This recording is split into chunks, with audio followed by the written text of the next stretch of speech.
Hello, you are listening to NPE Stories. This is a podcast where NPEs can share their story. I am your host, Lily, and I found out I was an NPE through an ancestry DNA test that changed my life forever. NPE is a term that stands for Not Parent Expected or Non-Paternal Event. This means that one or more of our parents are not who we believe them to be. NPE Stories is a podcast where NPEs can share their story of what their original family was like, how they found out they were an NPE, and what their journey has been like since the day they found out. Welcome to episode 14, where today I am talking to Jimmy. Hi, Jimmy. Hello. Thank you so much for doing this today. I'm happy to do it. And I already saw a link you sent me where you started to kind of compile your story. Did you create a website around? No, I created a kind of a Facebook, not a group, but Yes. I decided to put it out for the whole world to see, mostly for other people that are in the same situation. So That is it. I wanted people to be able to go, okay, look, I'm not alone. And I tried to, once I figured out what was going on, I wanted to try and extract as much good from the situation as I could possibly get out of it. Nice. Well, Because I can't change it, so I might as well make it as good as I can, or extract as much good as I can from what I found out. You are an NPE, so today we're going to have you start at the beginning. Let us know what your childhood was like, your original family, and then how you found out you were an NPE and what it's been like since then. So why don't you go ahead and take us back to the beginning? So, my childhood was not very fantastic. I grew up in a really violent household where my mom, my dad, well, who I thought was my father up until April of this year, I had absolutely no reason to suspect otherwise, that he wasn't my biological father. I didn't have any reason to think otherwise. He was an alcoholic. He was a wife abuser and a child abuser also. And my earliest memory is, my mom getting beat pretty regularly. And when I was 5 years old, I was caught between my parents in a fight, and my mom, my dad was beating on my mom, and I was trying to push my dad off of her, and I saw her reach down, and we were in the kitchen, and she was backed up against the counter, and I saw her, and I was between them. I saw her reach down and pull the kitchen drawer open and pull out a butcher's knife and stab my dad. Oh, she went over my shoulder and stabbed him, and then I saw him backing up and bleeding all over the place, and then she grabbed me by the arm and we ran. I don't remember much after that. He survived that. Uh, and even being a 5 or 6 year old at the time, I kind of thought, well, you know what, you had it coming. So my dad, my non-biological dad, who now I realize was not biological, was a really abusive guy. I remember one time when I was about the same age, probably expressing a doubt in Santa Claus and just getting beat, half to death for saying such a thing. Wasn't very good. I will say though, once my mom took action and stabbed my dad, he never laid another finger on her, but he did get more mentally and verbally abusive to the family after that because he had to take his aggression out in a different way, I guess, instead of physical. So I grew up like that. I grew up being, and I do have a sister also who's a little bit younger than me. I grew up being left at home from 5 onward, kind of to fend for myself. I learned how to cook when I was 5 or 6 years old so I could eat. Um, I don't remember my parents being very lazy people. I think they were working, but I don't know what they were spending their money on. They were spending on other stuff besides food and, electricity and stuff like that. Um, and that's kind of how my childhood was. And it was never very, very pretty. Jimmy, that sounds terrible. I'm so Yeah, sorry it's for okay. you. It was pretty bad. But, that's not my life now at all.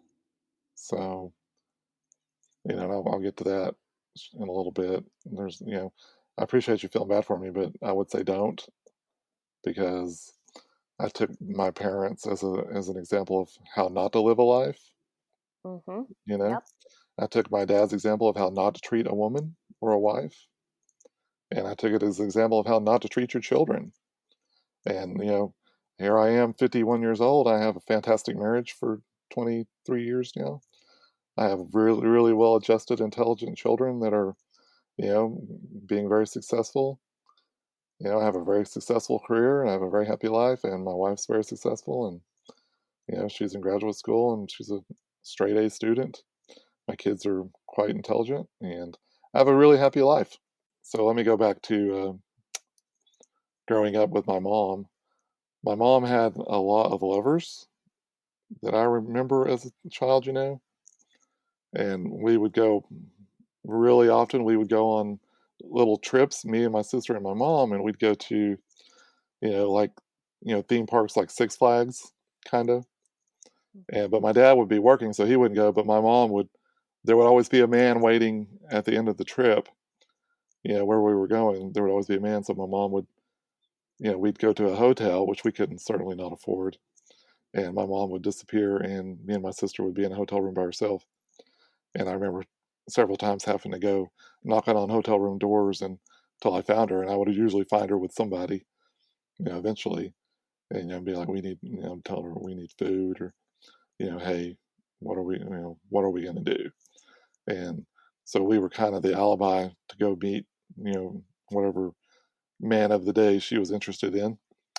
Uh, I don't know why she was that way. I never had. I thought maybe it was because she didn't have a good husband, which she did not have a good husband, and so she wasn't getting some of her needs fulfilled emotionally or whatever. So I kind of chalked it up to that. But knowing what I know about her nowadays, I'm not sure if that's true. And she just didn't like men, perhaps. I don't know.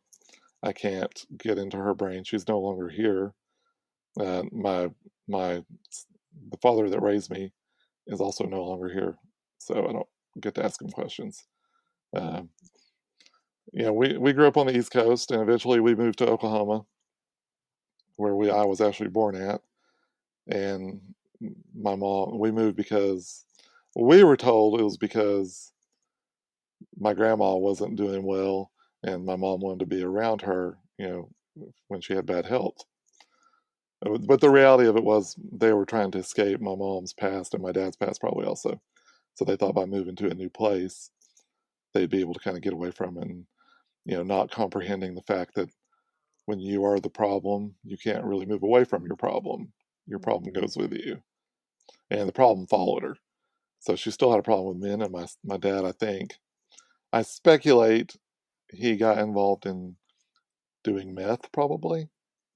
It's just a speculation from some pictures I have of him and some of the things I kind of heard. I don't know that for a fact. So when I was 12, my mom got pregnant with my younger brother, who is going to play an important role in the story. When I tell you how I found out that who my biological father was not. Uh, so she got pregnant when I was 12 years old with my brother. She had him, and we grew up. My sister, my brother, and I. And I had found out at this point that my mom had two other children, a daughter and a son that were older than I am by a year and 2 years. So my sister is a year older, and my brother is 2 years older from a different husband that she was married before. And, she kind of got done dirty by this husband. He apparently was bipolar, and, kind of threw her out of the house. And his family had money, so they took those other children away. Although that story is now in doubt because I talked to I know my sister, I know who she is, and I've talked to her, and that may be something my mom made up. So that's kind of how the childhood went. If you have any questions, I can answer them. Did you say these other two children were only 1 and 2 years older than you? Yes, that's right. They were, well, a year and a half at best. My sister and my brother's a little older than that, so not very much older. Okay. Uh, And Very they close. and those two are full siblings. They are not. Oh, They were half. They had a so I found out recently from I was talking to this half sister from before me, you know, and she said, "Well, your my brother doesn't have the same dad as me either, and but we don't know who his dad is." So I had no idea. This only came up in the last 3 months because I mm, told her what happened to me, and she's like, "Well, your other," and she's my half sister. We knew that already, and I knew she had a brother who was also my half brother, but apparently they're only half siblings themselves, and I did not know that. So mm, my mom had got pregnant by someone, married a man, and had a daughter with him, and let him believe that she was pregnant with his child, the son, but actually was not the father. He actually was not the father. So I have two half siblings, and I have a total of six half siblings now oh, wow. that I know. Okay. Now, when I Okay. started this, before I found out this journey, I had two whole siblings and two half siblings that I knew about. Well, now I have six half siblings. So about 5 or 6 years ago, probably 23andMe. I don't know when it got going, but my wife and I were talking about. We're like, hey, this would be really kind of cool. It's mostly. I was convinced that I knew my genealogy, like so many people are. I was because I had studied. I have an unusual name. My last name is IPOC, which is rather unusual, and people with that name all come from one town on the East Coast, where I grew up at. And so it was not a hard name to do research. So I did an ancestry.com. I didn't do DNA with them though. I did the genealogy for that family line all the way back to where we came off of the boat. And I was really proud of that, not knowing that that wasn't even my family at that point. But I was really proud of that. But my wife and I don't remember who thought it was a good idea, but we both did it. Decided to do 23andMe, and this is probably 5 or 6 years ago. And both of my parents were still alive at this point. And so my mom was over here, and can I use a cuss word? Is that okay? Yeah, it's a Sure. quote. It's a Yeah. quote. So my mom was sitting on the couch, and my wife's here. We're talking. We're like, hey, we're going to do 23andMe, because we think it'll be really fun. And my mom looked at me, and my wife was sitting on one side of her, and I'm on the other. My mom looked at me, and she goes, well, shit, Jimmy, I don't want to know what you find out. Because I had jokingly told her, Mom, we're about to do DNA test. If you got something you want to come clean about, this is the time to do it. I Yeah. was just joking with her. I was totally joking because I had no clue. And she goes, shit, Jimmy, I don't want to know what you find out. And I was kind of like, I laughed it off. I thought she was joking too. And my wife got a funny look on her face. And I was like, oh, that's just my mom. She's kind of crazy. She's trying to be funny. So we did our DNA and we got our results back, and it was all fun. I looked at the health stuff. It was really interesting. 23andMe is very fascinating kind of site to be on. I had a good time with it and didn't think much about it for another, 4 or 5 years probably. Well, my dad passed away in 2012, and my mom was still alive, and she, mourned. She grieved his loss for like a year. She kind of became independent. You know, she did fine, and then she moved into oh, kind of an apartment in a building where older people go, but she wasn't a senior citizen or anything like that. She just didn't want to own a house anymore. She wanted to be around other people, and she was trying to get closer. And I told her, well, we'll help take care of you. I'm here for you. We want to support you. So she moved a little bit closer. Well, she ended up reconnecting with an old boyfriend, which was actually a boyfriend from when she was married to my dad. She had a lot of boyfriends, and he treated her really well, so no problem. I was like, hey, you're an adult, you do what you want. As long as you're happy, I'm happy. It's not my place to tell you how to live your life. And the guy was pretty nice, even though he was a past affair that she'd had. Um, my dad passed away in 2012. Then my mom passed away 18 months later, right after she met the old boyfriend. She got uh, some kind of pulmonary problem, and she ended up in the hospital. And she fell down when she went to go to the bathroom. She fell down and hit her head, ended up dying. in the hospital.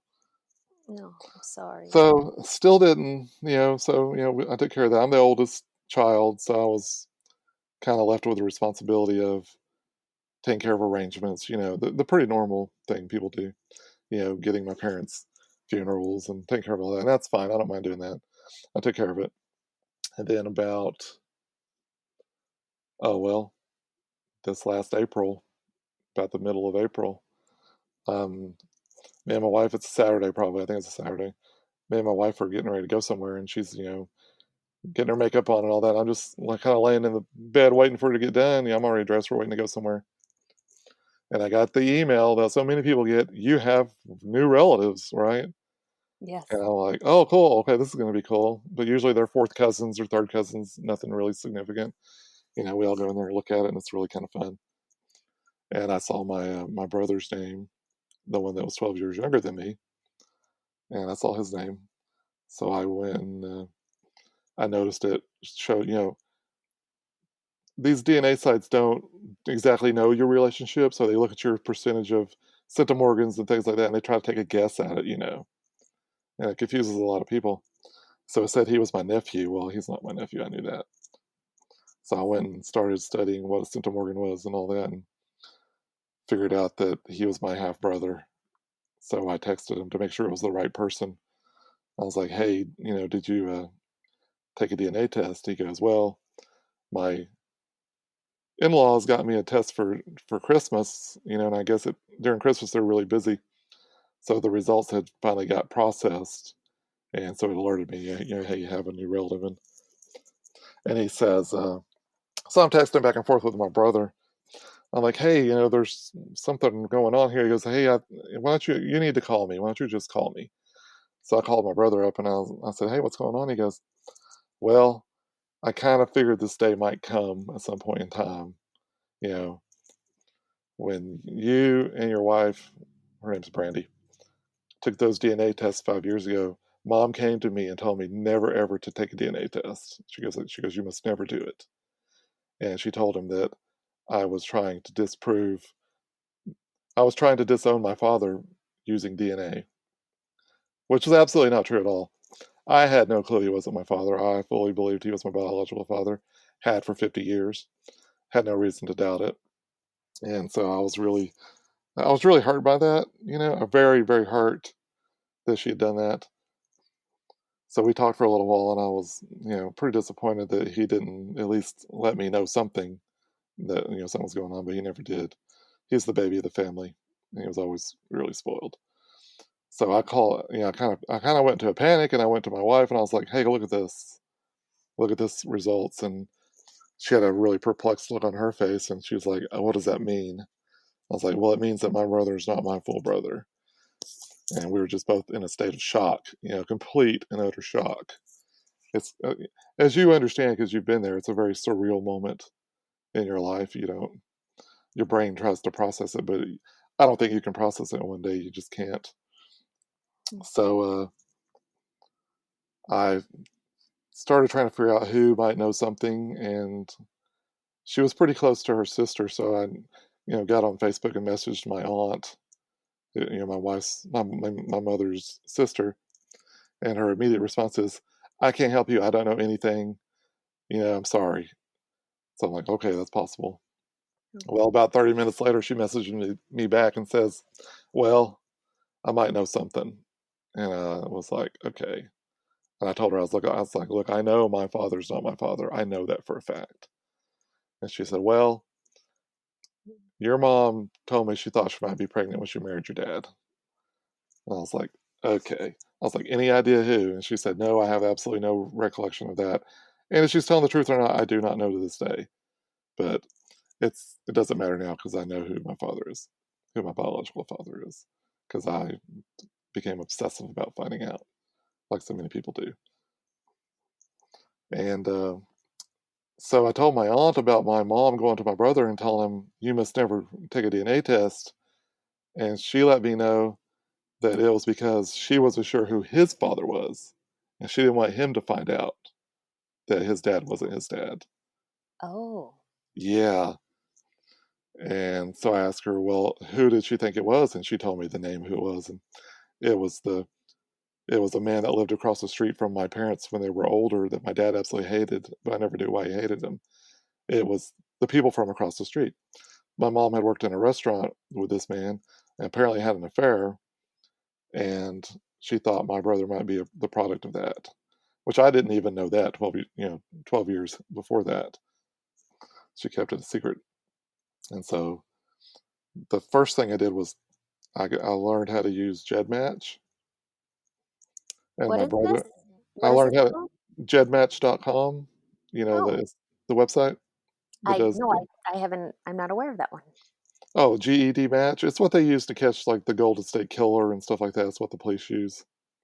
It's totally free. And I'll be happy to send you notes about that. You can upload your data for free into it, and they'll 24 hours later, they'll show you who you match. It's pretty cool. Uh, it's not polished like Ancestry or 23andMe. It's very kind of rough looking, but they Mhm. give you a lot more tools to look at DNA. It was pretty cool, and it was very useful for me. But I'll be happy to send you some notes about where to go for that. Great, thank you. That's very cool. So my brother, allowed me to download his data. A lot of people allowed me to download their data and put it into it to help me out.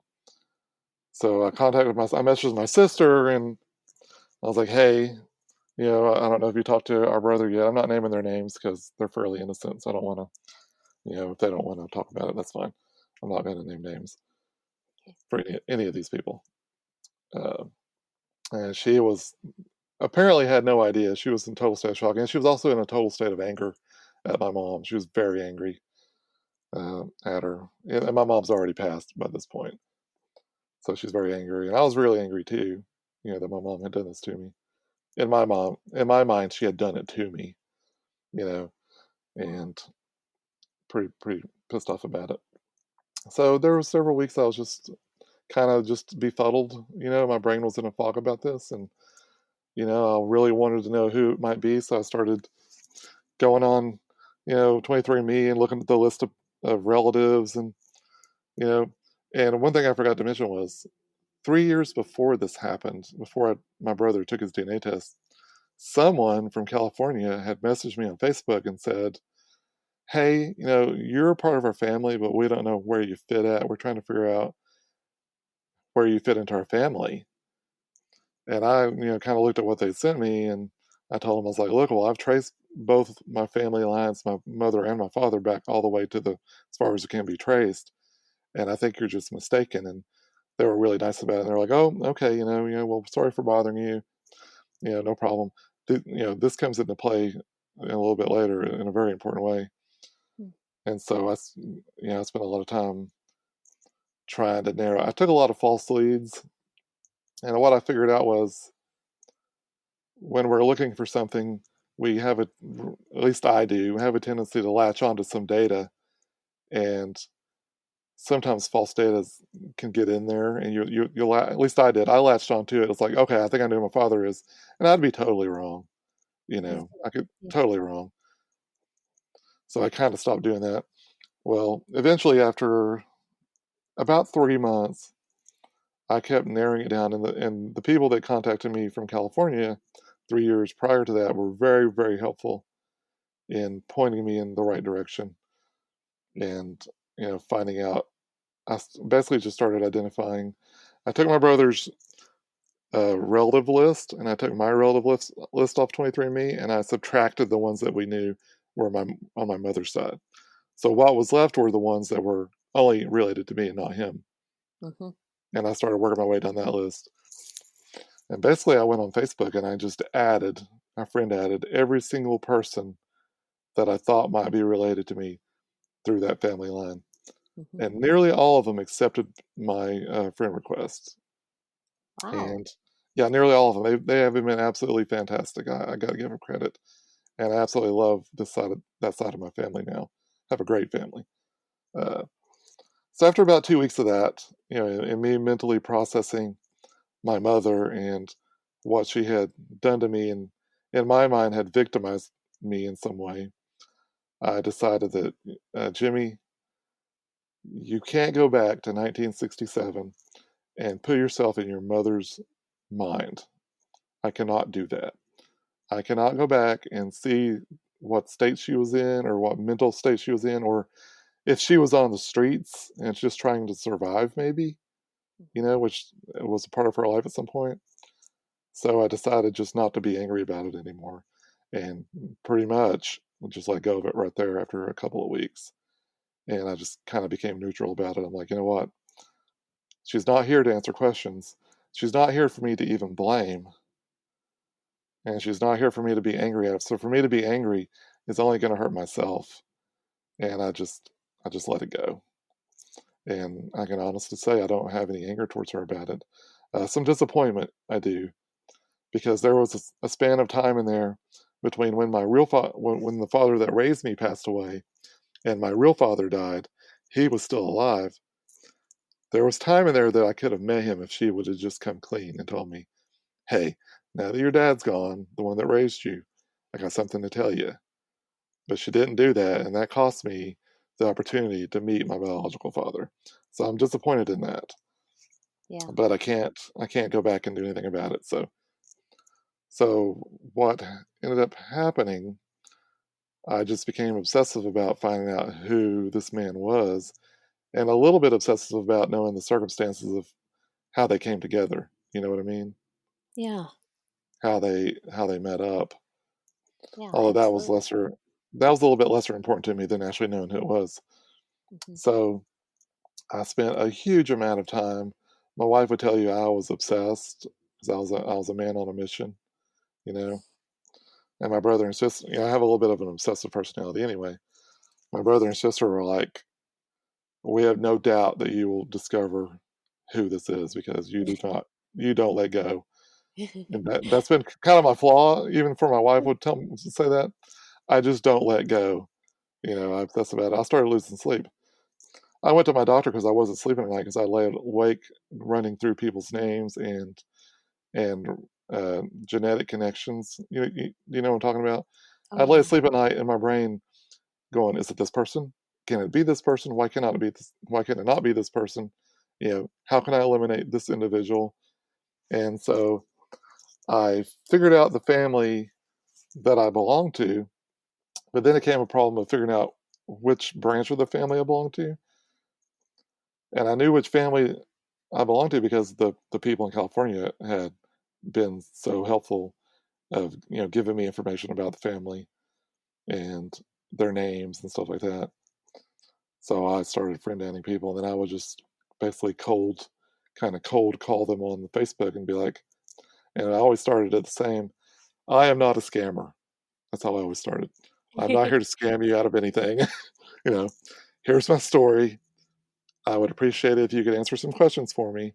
If you don't want to, I understand. That's fine. I won't bother you anymore. Just, I'd be appreciative if you could help me. If not, I'll leave you alone because you can't make people do things. Well, without fail, at least 98% of these people were like, "Oh my gosh, this is so fascinating. We will do whatever we can to help you find your father." There's only one that didn't want to, and she had quite a story of her own. And she blocked me on Facebook almost immediately. And that's fine. That's her business. She had a lot of anger about some stuff. So these people, they each had a theory about which relative in the past it was, and a lot of families have. Well, there's a lot of scoundrels in every family. I think. If you look back in history, they're all doing stuff with different people at different times. That the same things that people are doing today probably too. They just don't talk about because people are just people. They're human beings. And they were like, "Oh, Aunt whatever her name, oh, she slept with everybody, Oh, Grandma so and so was just a you know, terrible person. She was doing everything with everyone." And I heard that so many times for so many people. And a lot of people also would say, "Well, I bet so and so was your biological father. He had a lot of girlfriends." So I would go find out, we'll say one of them's name was Walter. I'd go find out Walter on Ancestry, and I'd find out who his children were, and I would contact them. I'd be like, "Here's my story. I'm not a scammer. you know, and I paid for a whole lot of DNA tests for people to try and motivate them to, take DNA tests. And most people were like, "Oh yeah, I've been wanting to do that anyway, and here's somebody willing to pay for it, so why not?" Most of them would do that. It's a lot easier if you're willing to pay for it. So I paid for quite a few of those, and Oh, people were wow. generally Yeah, willing that's to a know. good idea. Yeah. And sometimes there weren't sales going on, so it was expensive, but you know, Ooh, yeah, that would really add up. yeah. And I will tell you, Ancestry.com one time I paid for several tests, and then as soon as I paid for them, they had a sale go on. And I was like, "You got to be kidding me!" So I Oh, got on Facebook and I messaged them. I was like, "Hey, look, this is my situation, you know, and I can't believe you just had a sale after I paid for like several of these." And they refunded me the difference. nice. Yeah, so I was like, "That's very, very kind." I was really appreciative. And I told them also, I was like, "Also, there's a good chance I'm going to be buying some more, so I'm a repeat customer." So there you go. So that probably motivated them a little bit. So as people in this family started taking these tests, waiting for results is horribly painful. It just, oh, it's anguishing waiting for the pop-up on Ancestry or 23andMe to say you have new relatives. It pained me immensely to wait because I'm so eager to know. And so I'd get results back. I learned what a centimorgan is. I learned how to look at the percentages and kind of know what the relationship is pretty much. I went on a quest to understand DNA and genetics. You probably don't need to know all that stuff. I went on a quest to know, and I started studying. It's very fascinating. Um, at this point, it became kind of just an anomaly in my life that I found very interesting. Something I wanted to really understand fully because I'm 100% in to things. When I get into something, when I get into something, I'm 100% in. I don't halfway do anything. So I started sending out, talking to people and giving them DNA tests, and uh, I kind of started to understand. I don't know if you've heard this term or not. Genetic triangulation. Have you heard that? Mm, no, I have not. Okay, so that is when you take a family and you have multiple DNA from different members of the family, and you let the percentages of centimorgans point the direction in the way you need to look, right? So I had someone who I had dinner with on Friday night, actually. She turned up at 6% of DNA shared. I don't remember the centimorgan count, but I had eliminated all the males out of this family, and there were probably six of them that would have been the right age. So I looked at the age, how old they were, where they would have been in 1967, how old they would have been. I knew the fact that my mom tended to like older men within 10 years. And so I kind of narrowed it down. I kind of eliminated people that were too old. I eliminated people in the family that had died before that. So, and finally, I eliminated all the men. And my wife and I both, we got on our kitchen table and we took a giant sheet of paper out. And we started kind of making a family tree, okay, Yeah. and putting people's names in it. And we would put their percentage of DNA and their centimorgan count by their name. And we started eliminating one by one until my wife said, "You know what? You're looking for men, that you need to look for a woman to find out how you're related." So I found a female who matched me at the exact rate of a one half cousin, one half first cousin. And I contacted her and she said, "Well, my mother is this person who I talked to several times on Ancestry, who'd done some research." And she said, "My grandmother is this person. Her name is Ruth." And I was like, "Okay, so it can't be your mother, obviously. It's not your mother. But this person, this female that I talked to matched me at one half cousin. And her mother had never taken a DNA test. And when I asked her about it, she goes, 'Well, I know who my relatives are.' And I just told her, 'Well, those are famous last words,' right? Hmm. Because we all don't think we know, but I would never say that again to anyone." And she never did take a DNA test, but she had reasons for not doing that, which I can't disclose here. It's a little bit too private for it's her privacy. Um, but she had Ruth, my grandmother Ruth, who now know as my grandmother, was kind of like my mom. She had many boyfriends, you know, and she had three children by three different men. She had one daughter who was my half aunt, who I discovered through this half cousin, who now I just call her aunt because I love her. and I love my cousin as well. She had a son. Well, she had two sons, and so I contacted the only living. One of the sons had two daughters, and one of the sons had a daughter and a son, a full son and a full daughter. I contacted those two people, who are now, my half sister and my half brother. I know that for a fact, and I asked them, I'm not a scammer. Here's my story. And the sister, well, the daughter who's my half sister, the daughter was pretty cautious. She goes, "Well, is this test still wrapped up in cellophane? Is it sealed up?" She was very, very suspicious. And I was like, "Yes, it's brand new. I will bring it to you." And she goes, "Well, let me have it and I'll think about it." So I told her, "No, why don't you think about it first? Because I've already paid for it. And, if you decide you want to do it, you can do it." Well, she went on vacation right after that. And she told me to give her a couple of days. And she never did talk to me after that. So I contacted the brother at the same time. And I contacted his wife because he's not on Facebook.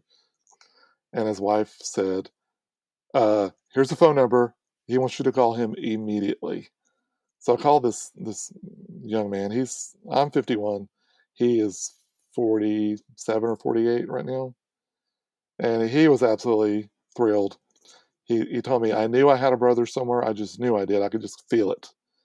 And he said, "If you're paying for the test, I'll take it. Bring it over here right now. We'll take it." Mm. So the following day, or within 2 days probably, after work, I got off work, I took the test.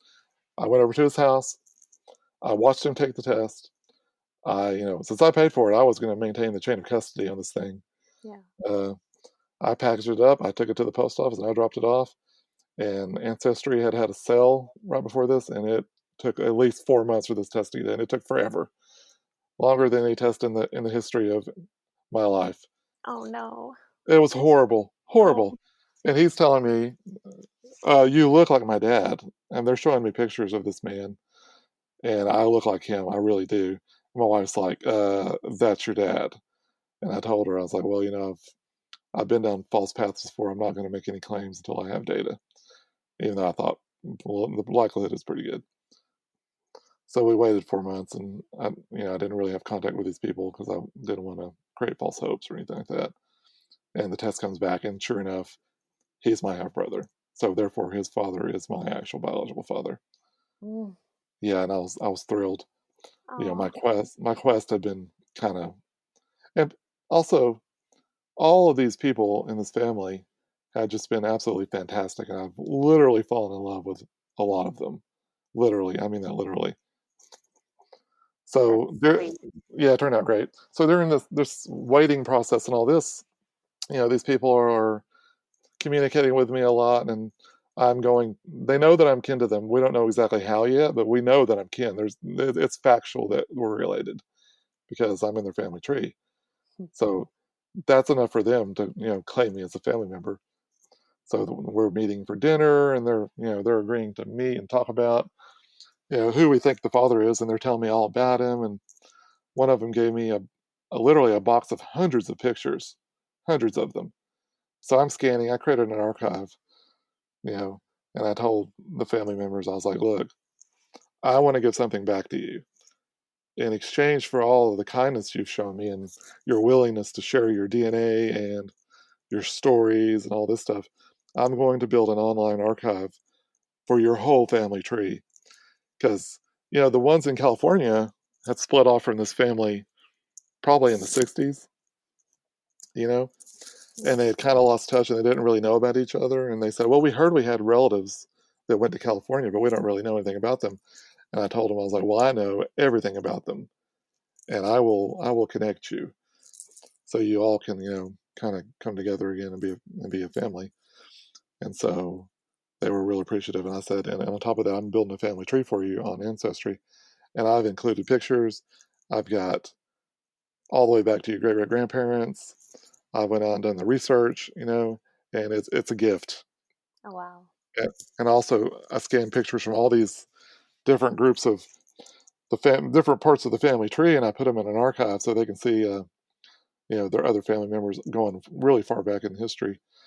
And also, so my half brother and half sister, the new ones that I recently discovered, Their dad didn't know he never met his father either, because his mother's Ruth, my grandma, was a lot like my mom was, and she had many boyfriends, and she had lied to him about who his father was, and he didn't find out that his name wasn't what he thought it was until he went to get a driver's license, and they wanted to look at the birth certificate, and the name was different. Mm. And so he immediately changed his name to match reality, which I thought Mhm. about that myself, but I can't do it. I'm too old to do it now. So he never had met his father or seen him or anything like that. He knew his name. So I went and did some genealogy research because I got really good at it doing it for my family that wasn't really my family. So I'm pretty good at searching things. And I found a picture of his father and a picture of his grandfather and all the way back to England, his whole family. So I gave that to my new siblings. I was like, look, this is your great grandfather. And our great grandfather is the spitting image of our father. He Oh, looks just like him. He's the exact image of it. He's got gray hair. And they're like, "Oh my God, we can't believe what we're seeing. This is our great grandfather, and we had no idea even who this man was before you came along." So I told him, I was like, for all you've done for me, this is my gift back to you. You get to see these pictures, and there's a giant archive out there now for this whole family, and I've taken documents that I found and I've scanned them about. They had oral histories that were done, back 80, 90 years ago, talking about where they originated at, and I was able to scan those. I found those, scanned them, dozens of documents, and that was kind of my gift to this family, who has been very kind to me indeed. Uh, so the only issue, there really only were two issues which the listeners might find interesting, and they may run into also. There was a period of time when I was finding my family that a lot of jealousy occurred. So the ones from California that came looking for me, I became really good friends with them. Well, I had to kind of disconnect a little bit because I was spending so much time obsessing over following where the path led. yeah. Because they were not my direct relatives. They were a little bit further away. They were like second cousins. So I had to spend time going through the cousin line and all that, and trying to. And it's not that I didn't want to talk to them. I really love them. I like talking to them, but I just was so tied up and obsessed with what I was doing that they kind of expressed, well, you found your Oklahoma relatives, you don't have time for us anymore. They were hurt by that, and I was like, no, just give me some time. My siblings that I grew up with, who are now my half siblings, were like, well, they didn't have a very good childhood either, just like I didn't. And my sister was, and I don't think they're going to be listening to this podcast, uh, was like, well, that's not fair. Why do you get to have a good family but we don't? You know, we want a Oh, new family. We want a new family too. And then yeah. my sister was expressing that she has doubts that our father is her father also. She's a year younger than me. So I have a sister that's a year younger and a brother that's 12 years younger that we all thought we had the same dad. And now she is like, well, with our mom, I don't even know for sure who my dad is. So I told her, when I found out my dad wasn't my dad, I went to her and I was like, look, it would be very helpful if you would take a DNA test. I was like, however, this is not something I can require of you or try to make you do. This is something you have to choose or not choose. And my relationship with you is not going to be affected by what you choose. This is a very personal thing. And, it'll be helpful for me. But if you choose not to, then no worries. Just we'll go on about it. Just that, we're going to have the same relationship regardless. So she got the DNA test, and I had one I was going to give to her. And I tried to hand it to her and she didn't want it. And she goes, that's okay, I'll buy my own. And I've heard that she bought one and she's given the sample, but she just won't mail it because, because she's kind of caught in a hard place, between a rock and a hard place, because I did the DNA testing analysis in GEDmatch for my brother. Well, his father is who he thinks he is. You know, Yeah. it's the man that we grew up thinking was our father. That is his father. Yeah. If my sister takes this DNA test and that father's not her father, then that brother now no longer has a full sister. Hmm. So she was worried that she might hurt him. And the fact of it is, we may not even share the same father. So she's afraid. And the other part of the story is I got to know my new half brother and half sister uh, really, really well because I told them I'm open to whatever relationship you're wanting to have. If you want no relationship, that is fine. I realize this is a little bit confusing having someone show up after, they're, let's see, my sister's 38, my brother's 42. I told him, I realize this is a little bit shocking and, you need time to process this. Take all the time you need. Well, my sister was very open to communicate, and we communicated an excessive amount, mostly via chat. We met on a weekly basis, and generally for this new family, I would host lunches and stuff for them at my house. We have a pretty nice house. Yeah, we do pretty well. And so I would, have steak dinners and stuff and bring them so I can get to know them, so my family could get to know these people in a comfortable environment.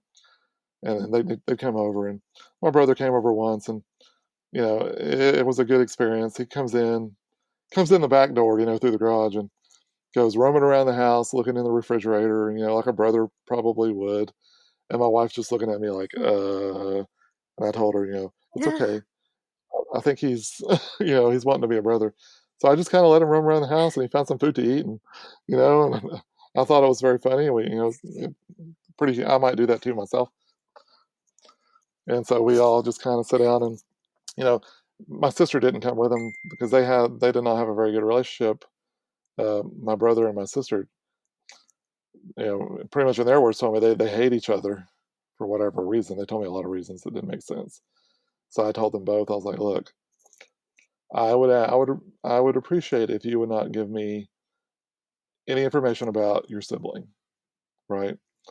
Let me form my own opinion about them and their lives, and let me get to know them on my own. I don't want to be biased. I don't want to be caught in the middle, basically.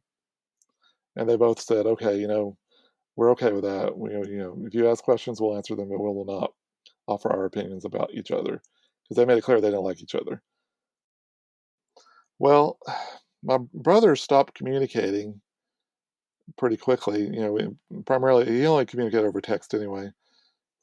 So out of the blue one day he texted me implying that I stopped liking him and what's wrong and how come I'm having a problem with him now, and so I was kind of confused by that.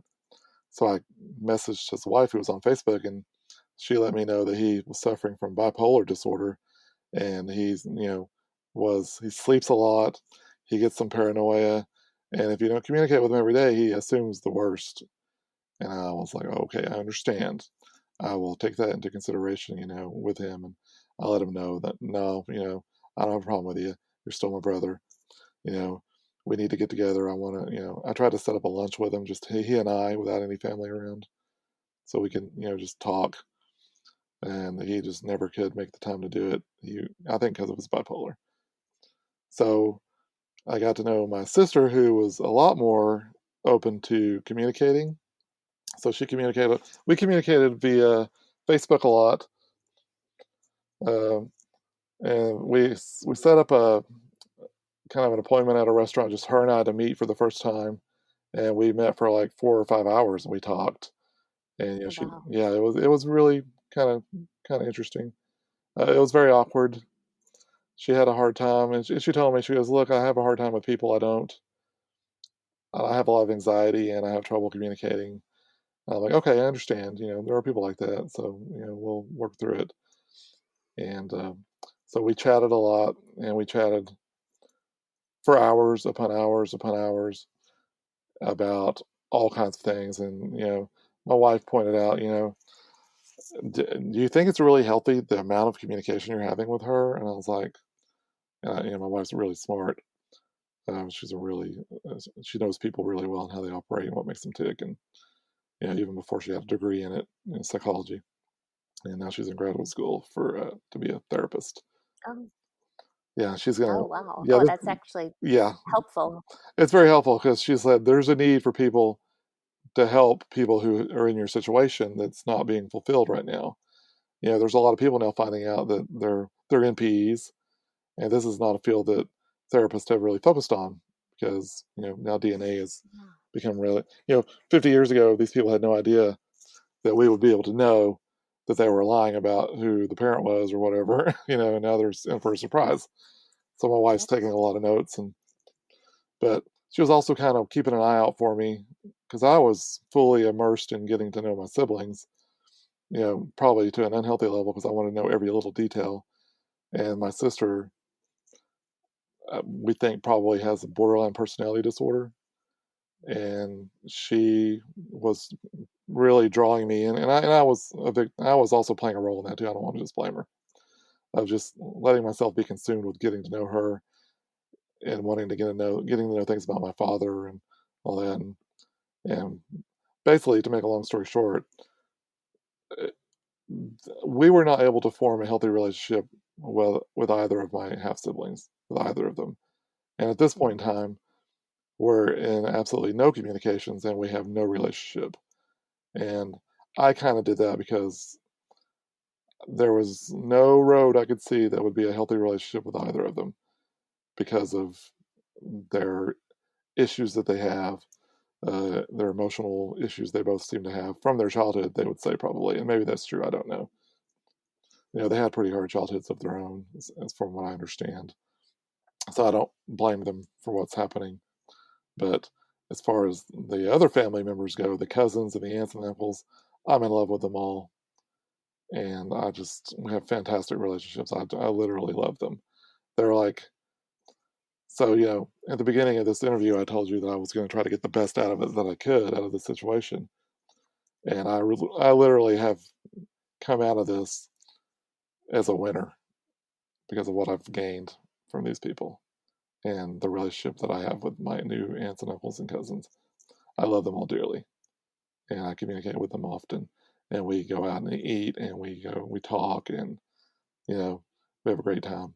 And so, to me, if I could go back and not take a DNA test, I would do it exactly how I did it the first time. I would take the DNA test again. Except this time I would buy my brother one early on. But yeah, I would not change a thing at this point in time. I'm very happy with the outcome. I would like to have a better relationship with my siblings, but I don't think it's their fault that we don't.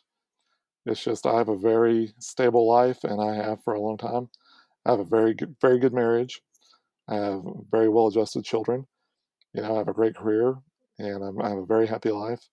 And I had this all before this DNA thing, and I view this kind of situation with the DNA as just a bump in the road, and that I'm now past, and I'm very happy with the outcome of it. The only caveat being I would like to have a good relationship with my siblings, and I'm hoping in the future that will work out for us. So, but it's not the case right now, and I'm not here to blame any particular person for that. It's just the situation that we have. So, I'm a very happy person at this point. I'm not happy with what my mom did, but I'm happy that she met this man and had a relationship with him because ultimately it ended up being a great gift to my life, and I love these people. I really do. I think that's wonderful that you still have such a beautiful relationship you formed with your more extended family Yeah, they members. are. Yeah, but we don't refer to each Yeah, other as we refer to each other as cousins and aunts and uncles, and not halves or steps or any of that. You know, it's wonderful. yeah, it's been fantastic, and I love them all. They're really great people, every one of And them. what an amazing researcher you are. I've just been fascinated listening to the depth that you've gone with your research. And I'm sure other people are gonna perhaps have some questions Yeah. and want to know more about a lot of what you've talked about here. Are you okay with being contacted? And if so, how would people do that? Oh, I am more than happy to be contacted, and no question is off the table. I'll answer anything, no matter pretty much no matter how personal. I'm happy because we're all human beings. We all suffer the same aches and pains. So to contact me, my email address is jipock@gmail.com.